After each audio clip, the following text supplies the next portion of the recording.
Number 2 वर येतो ईशान किशन. ईशान किशनची कहाणी तर अशी मित्रांनो, 2 महिन्यापूर्वी तो संघात सुद्धा नव्हता. तो झारखंडला सय्यद मुश्ताक अली ट्रॉफी जिंकवून देतो आणि त्याचं भारतात चयन होतं. आणि त्याच्यानंतर भारतीय टीममध्ये जेव्हापासून तो आलाय तेव्हापासून एक वेगळाच ईशान किशन आपल्याला दिसतोय. 2 मॅचेस त्याच्यासाठी अतिशय महत्त्वाच्या होत्या. एक म्हणजे पाकिस्तान विरुद्धची आणि दुसरी म्हणजे फायनल. आणि दोघं मॅचेसमध्ये त्याने अतिशय सुंदर प्रकारे खेळली आणि भारताच्या विजयाचे श्रेय त्याला नक्कीच दिलं पाहिजे. नंबर 1चं तर काय बोलणार. नंबर 1 वर आहे संजू सॅमसन.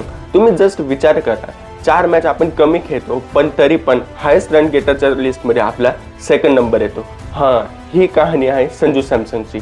संजू सॅमसनने दाखवून दिलं की मी किती ग्रेट फलंदाज आहे आणि माझी टीमला किती गरज आहे. जर आपण हा होम वर्ल्ड कप जिंकलेलो आहे तर याची सगळ्यात मोठी जी भूमिका आहे ती आपण संजू सॅमसनला दिली पाहिजे. कारण की ज्या पण इम्पॉर्टंट मॅचेस तो खेळला आहे तिथे त्याने अतिशय बेस्ट परफॉर्मन्स केलेला आहे आणि भारताच्या विजयाचं श्रेय नक्कीच आपण त्याला दिलं पाहिजे.